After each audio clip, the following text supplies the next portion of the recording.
All right, guys, I got some longer projects that I'm plugging away on, but it's been a little while since I put something out. So tonight we're going to talk about the newest version of the ANA Tactical Cummerbund. I believe it's still the SEACU-Cummerbund, but these things keep getting better and better, and there's a lot of small features that I want to kind of show you guys on this thing. So we're going to have to put it on the table to break them all down. But there's been some, in my mind, significant improvements, especially since the first generation that I got from Austin. So we'll look at this. I'll show you kind of the ins and outs. This one is easily the best one to date. There's still a little bit of room for improvement in my mind, but there's small steps. This has come a long ways since the first one. So let's get it on the table and I'll show you kind of the ins and outs, and I'll also give you guys a comparison on sizing compared to a stock JPC cummerbund. Because I haven't done that before, and it kind of matters. So let's take a look at this thing a little bit closer. Okay, so I want to knock this out before we get too far into this so I can get the JPC off the table. But I don't think I've done a side-by-side comparison between a 2-cell SEACU-Cummerbund and a stock JPC cummerbund. So this is a medium JPC2 with what I believe is the stock medium cummerbund on there. So this might not line up perfectly, but if you look at the end of the cummerbund here and we line that up, you can see that the molly portion of the cummerbund on the stock cummerbund stops kind of middle of the first cell on the SEACU-Cummerbund. So the SEACU-Cummerbund, as it sits, granted, you know, everything from Austin can be customized to a certain extent, is a hair longer than the stock cummerbund. Now that really doesn't matter too much because you can always bundle up the end of your SEACU cummerbund or your JPC cummerbund for that matter if it's too long. But if you line up the end here, and this is a little off, the vertical ribbon on the JPC cummerbund kind of falls in line perfectly with the end of the molly or skeletonized portion on the SEACU cummerbund. So while you have some room to potentially go longer on the SEACU cummerbund, you can also tighten it up just as much as the JPC one. If we really stretch that out, let's see here. You've got one column of room to one additional column that you can tighten this one up before you bottom out on the zipper with this vertical portion. If you get to that point, a 2-cell cummerbund is not going to work for you anyways, and you're a legitimately tiny human being at that point in time, and you would have to go with a 1-cell, which you could absolutely do. If you needed to get that small, you could order a 1-cell from Austin. That would give you, and you could get extra molly, right? So I would say if you wear a size 30 pant and below, maybe consider that. I know pants don't necessarily tie in with plate carrier sizing, but if you wear a size 30 pant and you don't have internal radios or side armor, consider doing a 1-cell. If you do side armor, you're going to have to get the 2-cell to support it effectively. So you're kind of stuck there. But no side armor, no internal radios, size 30 pants, you could cut it down to a single cell so that you're not rolling the dice on being able to get it small enough. The other option is if you go with this setup and it's too big for you, in the meantime, you just go on top of the zipper, and you can get a little bit smaller because you don't necessarily have to weave through the vertical webbing on the JPC. It's going to be real janky. Not an ideal setup, but you can make it work until you found a different solution. So we'll get the JPC out of the way here so we can look at some of the finer details on the SEACU-Cummerbund, the most current version. So the setup really hasn't changed in theory very much over the different generations. but it's been refined more and more and more as we go along. So I originally said when I first covered the Cummerbund from Austin, huge fan. The only downside I had at the time was that I couldn't use side armor with the SEACU-Cummerbund. So that got fixed on the last generation as an option, I believe. I don't think this is a required setup, but it's got internal MOLLE. So any MOLLE on side plate bags can be stuck internal of the SEACU-Cummerbund. Or if you wanted them external of your magazines or these cells for whatever reason, you could just mount it backwards and that would work just as well.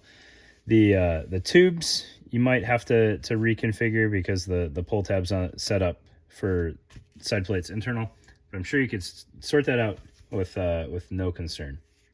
But so you have 4 columns of usable MOLLE internal to the current generation of the SEACU-Cummerbund.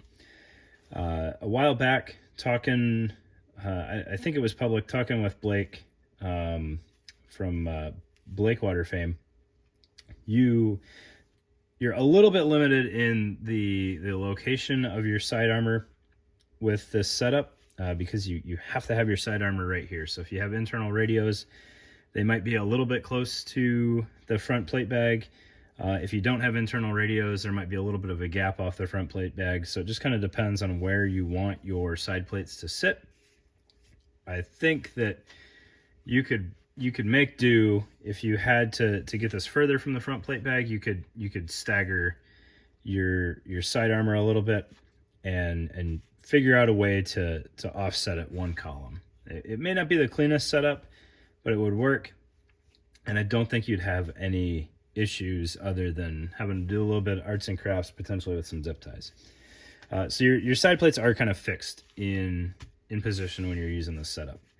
That said, if you are using your tubes with a tubes adapter type setup, which is what we've got here, so I can put my male tubes on the adapter, you do have a little bit of finite control because you can put this, further to one side on the plate bag or overlap it a little bit more to do that final tweaking there. If you're attaching your tubes to a placard, then you're really stuck. Like you can't move your tubes one way or the other. So that's an option. And I don't know for sure if these come with the Cummerbund. So I apologize for that. This was sent to me by Austin, so I don't know pricing and whatnot. I totally forgot to check, and I apologize. All right. So side plates, it is compatible. Location is kind of fixed. The stitching on here, Austin never had bad stitching by any stretch, but these things are cleaner and cleaner and cleaner, and you can see the stitch lines are super nice on this thing. Nothing looks like an afterthought on here. It is all very well done. So you still have the same dual cell setup as the old SEACU-Cummerbunds. So you've got your kind of pistol size cell on the outside and then rifle size cell on the inside. It does get a little snug if you're using both for magazines. So with an M4 mag and a pistol mag, it's a little taut. Not a huge deal. I never particularly used these outer cells for pistol magazines though. Potentially a flashlight or a multi-tool or just a couple of chem lights is kind of what I used them for. It's really about the internal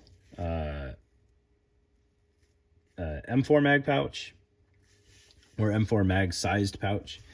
And then the external one was just kind of a in case I needed it kind of thing. And in a lot of instances, it was even the rear cell was just a kind of, it was there if I needed it. It's a Cummerbund with like a built-in 10-speed capability.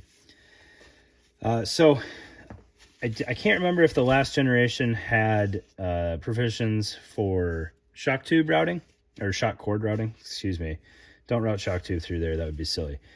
Shock cord routing. So the new ones obviously do. We've got these nice laser cut eyelets there. So they are external of the pistol size cell and then internal on the rifle size cell. So you get one retention kind of per 2 cell setup. The retention that came with this is really well done. So you've got your your standard size shot cord there. You could go thinner or thicker depending on what you need. But then he's got these awesome pull tabs here. So you've got nice dual loop setup there, so you can configure that however you want. And then this awesome pull tab with some grippy material. I apologize, I have no idea what this material is called, but it's got a little bit of grippiness to it. You guys have seen it on other products before. It kind of has like a Hypalon feel to it, but not quite. And it works very similar to like a soft S&S Precision pull tab. Really cool setup, and you could configure that either way depending on how you routed your shot cord. You could have it sit like this if you wanted to. Might take a little bit more configuration or a little bit weaving time, or you could just have it like this, I think, if you just ran one band through there. So it would work out really well, and it spreads out, so it'll actually sit kind of on top of your magazine, especially if you just figure it out with your M4 mag, and then you've got a nice vertical pull tab. When that's sitting on the mag like that, it's going to stick up and be right there, easy to grab. And then if retention's not your jam, you don't have to use it, and it's out of the way. And these tabs kind of act a little bit like a re-indexing tab. I could see making the case to just ignore the pistol side and put this second tab only on the rifle side. And then you could really use it for a re-indexing tab. Just hook the corner of the magazine between those and plop it right in there. That would work out pretty well. And I think it'd be good. It would be great. I don't necessarily need the retention on the pistol size cell, just because they tend to be shorter objects that will sit in there just fine. Nitpicking, another complaint. Some people really get bothered by open bottoms on these things, and I get it. If you're in the camp that you need closed bottoms, totally feel it.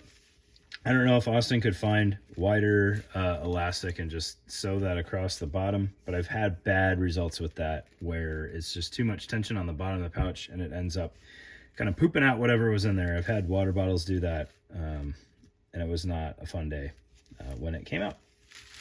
Right, so you've got the new retention option. You've got the side plate options. This one is terminated in tubes. You don't have to get it terminated in tubes. You can have traditional Velcro on the front. Obviously you can't swap back and forth unless you do some arts and crafts with this and just delete the tube and zip tie that on there. You could do it, but from Austin you can kind of choose either or. Do you want Velcro or do you want tubes? Sizing, we already kind of talked about that. This is kind of the limit for where you can shorten it up. But if your torso between plates is smaller than this, hopefully you recognize that and you plan accordingly. But yeah, these things, huge fan. Adding the side plate capability, in my opinion, really solved all of the hard issues that I had with this. Because if you need side armor, you need side armor, and if you want side armor, you want it. And a cummerbund that doesn't support that is kind of a non-starter from the get-go.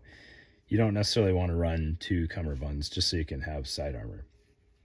So these things, like I said, keep getting better and better. This is the cleanest one for sure, the most functional one, and I am happy to put these on any platform that supports them. If you don't have a skeletonized friendly vest, you can always get these terminated like the Faro concept style with just Velcro. I know he's not the only one that does them that way, but I think that's kind of just what we're calling it these days, is the Faro style versus the JPC style. These will work in scarabs just as well. I had one in my scarab before I sold it. They'll work in LV119s, JPCs, SPCs, AVS. They'll play with the axle micro harness or the regular harness or the AVS 1000. This style really gives you kind of all the flexibility that you need, in my opinion. And if you want to put it on a Faro style vest, you just get the grid adapter from VXV Concepts and it'll work just as well. And then the cool thing with the grid adapter is it makes your cummerbund, even though it's the lacing style, a quick swap. So if you have one of these that's not side plate compatible, You can put it on there with the grid, and then you can immediately tear it off and swap in a side armor setup. So if you've got the longer Cry soft armor panels, you can have one cummerbund set up like that and another one set up without. Lots of options. I really prefer the skeletonized JPC style or the lacing. You get better finite control over the sizing on the back, and it's really a win in my opinion. I would not voluntarily go with the Pharaoh style cummerbund anymore. There's just no reason to. So thanks to Austin for sending me this. I'm gonna put it on my JPC as soon as I'm done with this video, but I wanted you guys to have kind of an unobstructed view of it and see how that fits. So thanks for your time, guys. 15-minute video on a cummerbund, so you can tell I'm a big fan of these things.